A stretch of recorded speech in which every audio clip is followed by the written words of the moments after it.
America और भारत के बीच trade deal की घोषणा के बाद शेयर बाजार में जोरदार तेजी देखने को मिली। Brokerage firm Antique stock broking का मानना है कि इस डील के बाद विदेशी पोर्टफोलियो निवेशक यानी एफपीआई फिर से भारतीय बाजार की ओर लौट सकते हैं।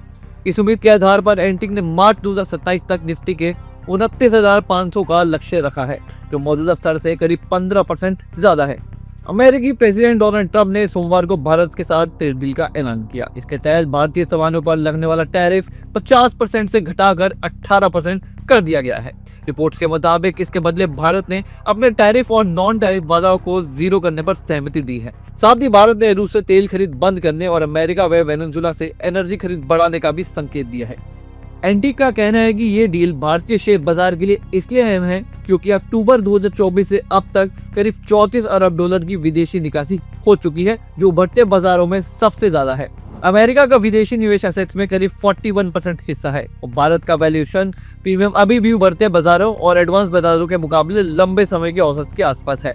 ऐसे में विदेशी निवेश की वापसी की मजबूत संभावना बन रही है। स्टॉक्स की बात करें तो एंटेक के अनुसार इन्फोसिस, विप्रो, रेवन, Arvind limited, Adani ports, BHEL, Cummins India, LG electronics, UPL, Cipla, doctor Reddy's, ICICI bank, HDFC bank और केपीआर को ट्रेड डील से सबसे ज्यादा फायदा मिल सकता है।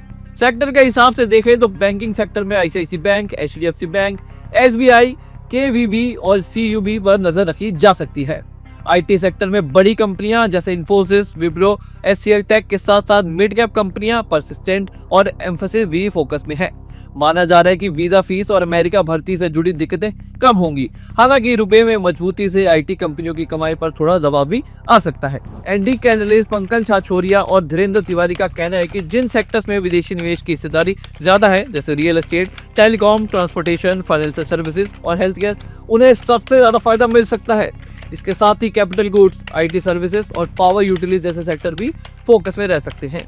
कुल मिलाकर भारत अमेरिका ट्रेड डील को शॉर्ट टर्म खबर से ज्यादा मीडियम टर्म गेम चेंजर के रूप में देखा जा रहा है।